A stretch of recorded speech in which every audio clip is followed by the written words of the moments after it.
नमस्ते मुजफ्फरनगर वालों और नमस्ते के साथ सभी को मेरी राम राम। राम राम तो ले लो भैया। जोश आना चाहिए यार। मुजफ्फरनगर है, किसानों की धरती है। इसे गन्ना बेल्ट कहते हैं, इसे जाटलैंड कहते हैं और कभी दंगों के लिए भी ये बहुत मशहूर रही। तो आज मुजफ्फरनगर के मुद्दों पर हम बात करेंगे। हमारे साथ तमाम जनप्रतिनिधि रहेंगे, हर सेक्टर के लोग रहेंगे। उनसे जानेंगे कि आखिरकार मुजफ्फरनगर में कितना बदलाव हुआ।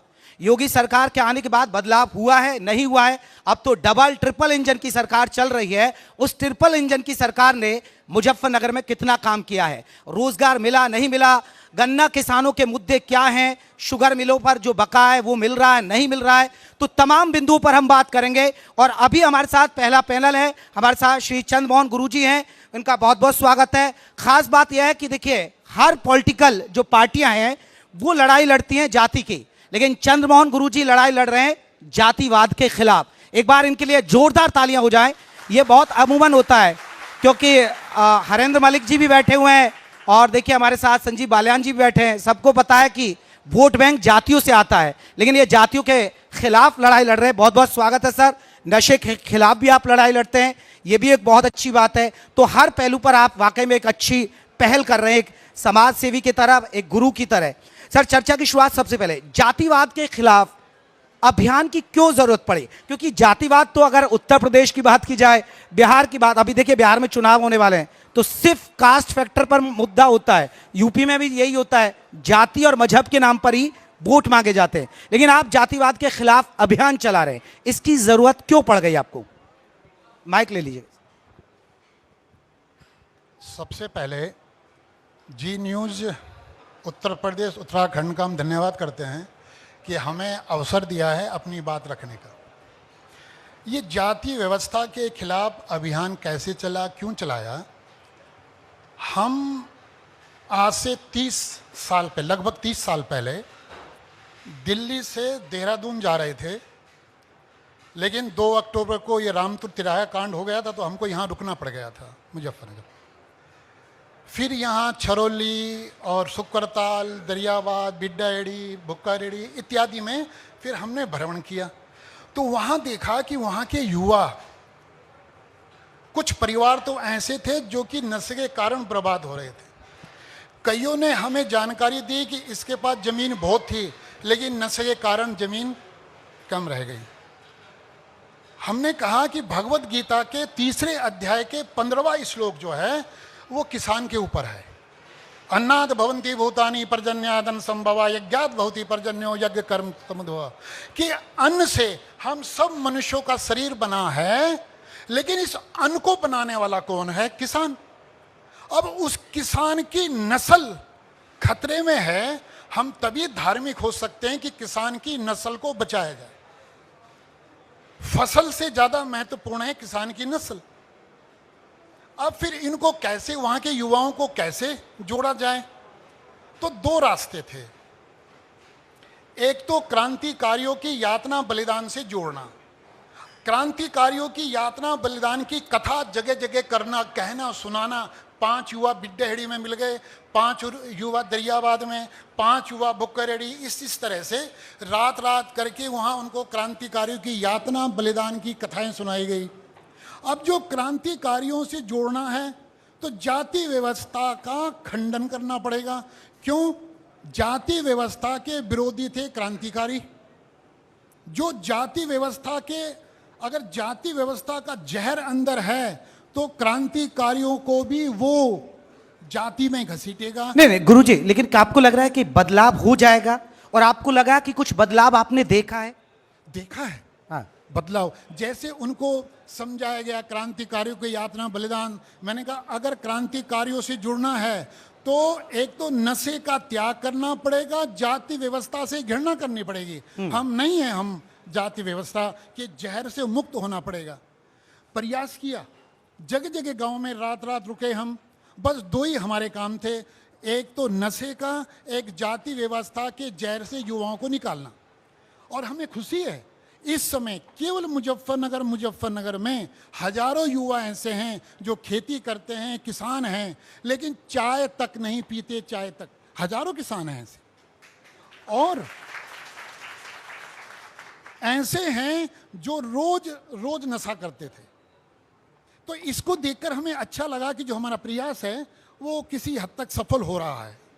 चलिए, अच्छी बात है, सफल होना चाहिए। एक और सवाल है, फिर हमारी सहयोगी आपसे सवाल लेंगे। मेरा सवाल ये है आपसे, आपने कहा कि देखिए हम जातिवाद के खिलाफ अभियान चला रहे हैं और उसका असर है, लेकिन देखिए अभी हरेंद्र मलिक जी से सवाल बात करेंगे तो वो पीडीए की बात करने लगेंगे, संजीव बालियान जी से बात करेंगे तो वो कहेंगे सबका साथ सबका विकास, हिंदू मुसलमान।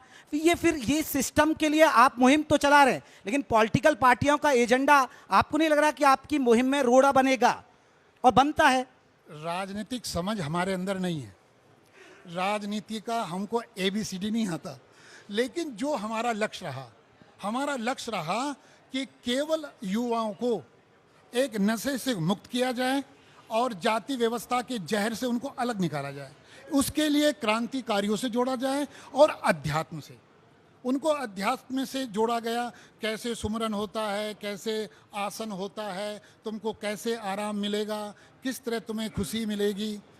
कुछ लोग तो इस समय ऐसे हैं, केवल हम जिला मुजफ्फरनगर में कह रहे हैं, जिनकी जमीनें बिकने को तैयार थी नशे के कारण, लेकिन धीरे धीरे उनको संपर्क में देर लगी, किसी को 6 महीने लगे, किसी को 1 साल लगा, उनकी जमीनें बची। कई युवा ऐसे थे जो पढ़ाई छोड़ चुके थे, उनको दोबारा से पढ़ाई में लगा, तो आज वे कुछ उसमें वकील हैं, कुछ सरकारी नौकरी में हैं। तो नशे से और जाति व्यवस्था से निकालना मूल उद्देश्य हमारा है। लेकिन गुरुजी, आप ये भी कहते हैं कि अभी आप कहते हैं कि जब तक जनरल, SC, OBC किसी धार्मिक अनुष्ठान में शामिल नहीं होते हैं तब तक वो कोई कार्य सफल नहीं होता। जनरल, OBC, SC, ST ये संवैधानिक वर्ग है, संविधान ने हमें वर्ग दिया है।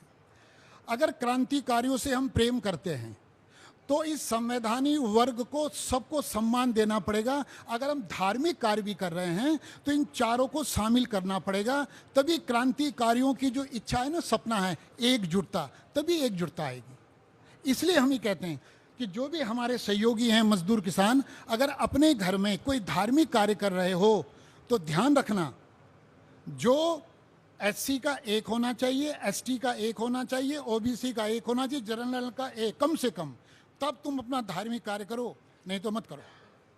देखिए गुरुजी, सवाल ये भी उठता है कि जाति नहीं है, इसका क्या प्रमाण है? क्योंकि ये तो माना जाता है कि भाई सदियों से परंपरा आ रही है, ब्राह्मण ये करेगा, पूजा पाठ करेगा, शूद्र ये करेगा, वैश्य ये काम करेगा, फलाना ये काम करेगा। तो ये तो जातियों की परंपरा सदियों से हम सुनते आ रहे हैं और चली आ रही है।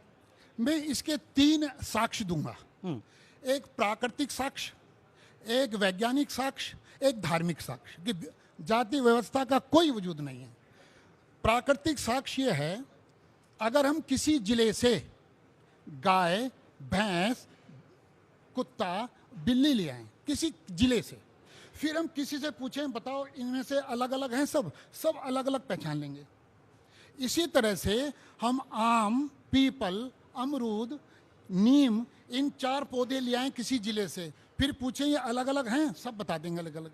अगर मैं किसी जिले से 4 आदमी ले आऊं, फिर पूछो बताओ इनमें ब्राह्मण, जाट, गुज्जर, अहीर, सैनी, ठाकुर, बनिया कौन है, कोई नहीं बता पाएगा। ये तो प्राकृतिक साक्ष्य हो गया। वैज्ञानिक साक्ष्य, जब हम खून देते हैं, आज तक नहीं हुआ कि जाट का खून गुज्जर में चला गया तो रिएक्शन हो गया, ऐसे आज तक कभी नहीं हुआ हो। किसी जाति का खून दूसरी की जाति में चला गया और वो रिएक्शन हो गया, नहीं हुआ। ये वैज्ञानिक साक्ष्य है। धार्मिक साक्ष्य, महर्षि कश्यप के वंश में भगवान राम हैं और महर्षि कश्यप के वंश में हिरण्यकश्यप हैं। अब भगवान राम को जो अपना वंश का मानते हैं, आज वे अपने को अलग अलग जाति का कहते हैं। महर्षि कश्यप की क्या जाति है? महर्षि कश्यप की संतान में आते हैं ना भगवान राम। जो सूर्य वंश की स्थापना हुई महर्षि कश्यप से हुई है, तो भगवान राम उन्हीं के वंश में आते हैं, महर्षि कश्यप के। और महर्षि कश्यप की संतान हिरणाक्ष और हिरण्यकश्यप। अब ये जातियां, अगर महर्षि कश्यप की जो जाति है वही तो राम के वंशजों की जाति होगी अगर आज के हिसाब से। उस समय कहाँ जातियां थी? इसलिए हम कहते हैं कि मैं दावा करता हूं, किसी भी महापुरुष को तुम जिस जाति का चाहते हो उसी जाति का मैं सिद्ध कर दूंगा। क्यों? कि उस समय जाति थी ही नहीं। चाणक्य महाराज के समय तक जातियां नहीं थी। जैसे चाणक्य और चंद्रगुप्त दोनों का नाम क्या है? विष्णुगुप्त, और दोनों गुप्त गुप्त हैं। एक ब्राह्मण बन गए, एक क्षत्रिय बन गए। तो इससे सिद्ध क्या होता है कि जन्मजात नहीं है। मनु महाराज ने स्पष्ट कहा मनुस्मृति में, जन्म ना जायते शूद्रः, जन्म से हम सब शूद्र हैं। अब हम कर्म से हम पद प्राप्त करते हैं कि पहले वैश्य बनो, वैश्य माने इकट्ठा करो, फिर इकट्ठा करने में मत रह जाओ, फिर अक्षत्रिय, उसे अमल में लाओ, आखिरी पद है ब्राह्मण। ये हमारे ग्रंथों में स्पष्ट है। हम ग्रंथों की जानकारी हमको नहीं होती, इसलिए ये सब फैलता है। लेकिन गुरुजी, अगर आप कह रहे हैं राजनीति से कोई लेना देना नहीं है, ठीक है, ये आप मानते हैं, लेकिन बहुत सारे ऐसे नेता हैं जो जाते हैं आध्यात्म से जुड़ने के लिए, गुरुओं से मिलने के लिए, आपके पास भी आते होंगे, तो आपको लगता नहीं है कि शुरुआत राजनीति से ही होनी चाहिए? यानी कि बांटने की कोशिश तो इन पार्टियों पर ही लगती है, यही जातिवाद फैलाते हैं, आरक्षण की बात करते हैं, और जब तक ये बंद नहीं करेंगे तब तक कैसे आगे आपका ये जो देश है ये पूरा हो पाएगा? हम अपने आप को एक दीपक के समान मानते हैं। दीपक का प्रकाश कहाँ तक फैलेगा, कोशिश की जाती है। हम ये चाहते हैं ये दीपक का प्रकाश, जो दीपक का प्रकाश क्या है, प्रचंड बने, प्रचंड। इसके लिए जनता से नेता है, नेता से जनता नहीं है। जनता जागरूक होगी, जनता को जागरूक, नशे और जाति के व्यवस्था, जाति व्यवस्था के प्रति जब जनता के अंदर भाव आएगा तो ऊपर तक सब ठीक हो जाएगा। पहले जनता के अंदर जागृति आनी चाहिए कि हमारे लिए नशा कितना हानिकारक है, हमारे बच्चों के लिए कितना हानिकारक है। जाति व्यवस्था थी हमारे अंदर या नहीं थी, हमारी परंपरा में, हमारे धर्म में थी जाति व्यवस्था, नहीं थी, इसके बारे में जरा खोज की जाए, अपने ग्रंथों को थोड़ा अध्ययन किया जाए, तो जाति व्यवस्था जनता के अंदर से निकल जाएगी। गुरुजी, एक बड़ी बात, आप नशे की बात कर रहे हैं, जातिवाद के खिलाफ आपका अभियान चला हुआ है। मेरा सवाल है कि नशे को लेकर ये वाकई में एक बहुत अच्छी मुहिम है, और वाकई में इसको तो सरकार को भी आपकी सराहना करनी चाहिए, हर वर्ग पर होनी चाहिए, क्योंकि आजकल जो युवा पीढ़ी है वो नशे की बहुत ज़्यादा आदी हो गई है, और जिसके लिए बहुत सारी दिक्कतों का सामना भी करना पड़ता है, परिवार बर्बाद हो जाते हैं। लेकिन आपसे जुड़कर क्या ऐसे युवा हैं जिन्होंने अध्यात्म की राह पकड़कर नशे को छोड़ा? उसका कोई आंकड़ा आपके पास कि इतने लोगों ने हमने बदला, इन जिलों में बदला, या मुजफ्फरनगर में अगर हम बैठे हैं तो मुजफ्फरनगर में भी हमने इन लोगों को बदल दिया? और इसमें मेरा सवाल ये भी, कितना मुश्किल था ये, क्योंकि नशे को छुड़ाना भी बहुत मुश्किल होता है। हमने कहा नहीं केवल जिला मुजफ्फरनगर में यहाँ हजारों युवा हैं जो अब चाय तक नहीं पीते, स्वस्थ हैं, खेती करते हैं, जो मजदूर हैं वो मजदूरी करते हैं। यहाँ केवल मुजफ्फरनगर। मैं कहता हूँ कि इसमें कठिनाई थी, क्योंकि क्रांतिकारियों की यातना बलिदान से जोड़ना, फिर क्रांतिकारी जिस चीज़ से घृणा करते थे, जाति व्यवस्था, उसके से जोड़ना। आपने सुना होगा शहीद भगत सिंह जेल में थे, जो वहाँ सफाई कर्मचारी था बूथा, उससे उन्होंने कहा, क्या कहा, तो मेरी माँ है, मुझे खाना खिला। ये तो प्रसिद्ध है घटना, क्योंकि क्रांतिकारी जाति व्यवस्था उनके सपने में नहीं थी कि देश आज़ाद होने के बाद जाति व्यवस्था का इतना विकराल रूप होगा, कुकृत रूप होगा, उनको कल्पना नहीं थी। जनवरी की ठंड में भगत सिंह बर्फ की सिल्ली में मार खा रहे हैं अंग्रेजों की। कहा जाता है, किसी ने पूछा तुम्हारे अंदर इतना सहन करने की शक्ति कहाँ से आती है, तो भगत सिंह ने क्या कहा कि मुझे यह है, जब देश आज़ाद होगा ना, यहाँ ये भेदभाव की नीति खत्म होगी। सूर्यसेन, चटगांव के क्रांतिकारी सूर्यसेन, उनके विषय में जाना होगा, उनके नाखून निकल रहे थे। उनसे पूछा तुम्हारे अंदर इतनी हिम्मत कहाँ से आ रही है कि नहीं, जब देश आज़ाद होगा ना तो जो मेरा युवा होगा इस जाति व्यवस्था से मुक्त होगा, वो सबके साथ एक जैसा रहेगा। सूर्यसेन। अल्लूरी सीताराम राजू जो साउथ के थे, सुना होगा उनके बारे में जी। और सबसे जबरदस्त जो थे, जिन्होंने राजनीति, सामाजिक और धर्म तीनों के विषय में काम किया, भगवान बिरसा मुंडा, उनके विषय में जानते होंगे। बिरसा मुंडा उन्होंने पाखंड को और धर्म को अलग किया। उन्होंने कहा पाखंड और धर्म में जमीन आसमान का अंतर है। पाखंड गंदे नाले की तरह है, धर्म गंगा जी की तरह है। बिरसा मुंडा। तो ये सब लोग जाति व्यवस्था से घृणा करते थे। अब युवाओं के अंदर, जिनके अंदर भरा गया है तू ये है, तू वो है, तू वो है, जन्म से कई परंपराओं से भरा है जी, तो निकालना तो था। लेकिन फिर मेहनत की गई, बहुत मेहनत की गई, गांव-गांव जाया गया और जितने गांव थे वहाँ रुका गया, युवाओं को समझाया गया, सफलता मिली। गुरु जी, क्योंकि अब चर्चा के हम आखिरी पड़ाव पर है, एक चीज और मैं आपसे समझना चाहता हूं। आप बात करते हैं किसान, मजदूर, अध्यात्म, इसका क्या संबंध है? मजदूर और किसान, किसान इस तरह है जैसे हमारे शरीर के लिए श्वास जरूरी है, इसी तरह देश के लिए किसान जरूरी है। अब किसान की फसल और नस्ल दोनों जरूरी हैं। नस्ल को बचाने के लिए अध्यात्म का होना बहुत जरूरी है। जब वो अध्यात्म में प्रवेश करता है, जब वो सुमरन कर रहा है, बैठ रहा है, सांसों के आने जाने की अभ्यास की प्रक्रिया कर रहा है, जो अध्यात्म की प्रक्रिया है, जो भगवत गीता के 3 अध्याय में भगवान ने वर्णन किया है। उन्होंने पाखंड का वर्णन नहीं किया। उन्होंने कहा जी रीढ़ की हड्डी गर्दन सीधे कर, श्वास के आगे जो चल रहा है उसको सुन, और गुरु की शरण में जाओ, वो बताएगा कैसे कैसे होगा। क्योंकि अध्यात्म से अंदर की शक्ति आती है। आप लोग कभी इधर, अभी थोड़ी देर बाद बिहारी गांव है, अभी यहाँ बिहारी, इसके बाद हम वहाँ जाएंगे। वहाँ एससी वर्ग, जो संवैधानिक वर्ग है, एससी वर्ग के युवा इकट्ठे हो रहे हैं, जिनका था कि रोज नशा करना ही करना है, किसी तरह का भी नशा। आज वे नशा छोड़कर, हमने कहा यहाँ हम आ रहे हैं, कहा जी आधे घंटे के लिए आप हमारे आ जाओ, तो वहाँ इकट्ठा हो रहे हैं। नशा, जो रोज नशा करते थे, अब वो चाय तक नहीं पी रहे हैं। तो उसके लिए तो बहुत मेहनत करनी पड़ी, लेकिन सफलता मिली। गुरुजी, क्या कभी विरोध हुआ किसी चीज़ का, चाहे जाति की बात करें या फिर हम इसकी बात करें, क्योंकि नशा छुड़ाने की मैंने जो बात कही बहुत मुश्किल होता है, तो कभी आपको विरोध का सामना करना पड़ा? कोई भी परिवर्तन होता है ना, तो पहले तो उसका उठता है मजाक, फिर होता है विरोध, फिर साथ लग जाते हैं। तो ये तीनों काम हुए, पहले हमारा मजाक हुआ। तो चलिए गुरुजी, मेरा आखिरी सवाल आपसे, क्योंकि आपका बहुत बिजी शेड्यूल है, आपको बहुत ऐसी अलग जगानी है समाज में।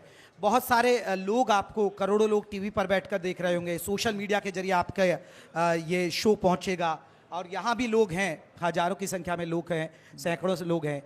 क्या जिंदगी, जीवन को जीने के लिए क्या मंत्र देंगे आप? जीवन, खुशहाल जीवन, अंदर से खुशी के साथ जिया जाए।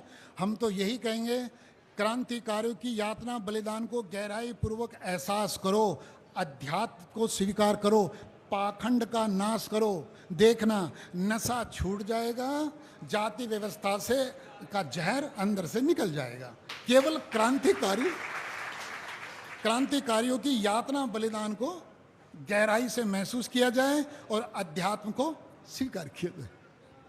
चलिए गुरुजी, हम आपको शुभकामनाएं देते हैं कि आप अच्छी जंग लड़ रहे हैं, एक अभियान चला रहे हैं जातिवाद, और सबसे बड़ी बात है नशा के खिलाफ, क्योंकि नशा एक बहुत ही वाकई में युवा पीढ़ी को प्रभावित भी करता है। आपकी इस मुहिम को जी मीडिया लगातार आवाज देता रहेगा, हम आपको सहयोग करेंगे कि आप ऐसे इस मुहिम को आगे चलाते रहें और आगे बढ़ते रहें। बहुत बहुत शुभकामनाएं आपको। धन्यवाद, धन्यवाद। बिल्कुल, ये मुहिम ऐसे आगे बढ़ते हैं, और मैं बुलाना चाहूंगी एडिटर रमेश चंद्रा सर को कि प्लीज आएं और गुरुजी को सम्मानित करें, क्योंकि और तालियों से स्वागत भी करें। और जो गुरुजी ने मंत्र दिया, ये बहुत महत्वपूर्ण है आजकल के युवाओं के लिए, क्योंकि पहला उद्घोष इन्होंने दिया कि नशे का नाश हो और फसल से पहले नस्ल बचाओ। ये अभियान चला रहे हैं जो आजकल की पीढ़ियों के लिए बेहद महत्वपूर्ण है, जिसके लिए सरकार भी पूरी कोशिश कर रही है, और गुरुजी भी यही कोशिश कर रहे हैं कि नशा ना हावी हो और उसे पूरी तरह से छुड़ाया जाए। और यही वजह है कि तमाम जो युवा हैं जो जुड़ रहे हैं, आध्यात्म से जुड़ रहे हैं गुरुजी के साथ, और साथ ही आज चाय तक पीना उन्होंने छोड़ दिया है, क्योंकि चाय की भी एक आदत होती, तो आदत को कैसे छुड़ाया जाए उसकी एक मुहिम गुरुजी चला रहे हैं, और जातिवाद को लेकर भी लगातार लड़ाई लड़ रहे हैं। हिंद मजदूर किसान समिति के सहयोगी जो आपस में मिलते हैं, उद्घोष होता है हमारा, नशे का नाश हो, जाति व्यवस्था का सत्यानाश हो। हर बहुत बहुत शुक्रिया गुरु जी।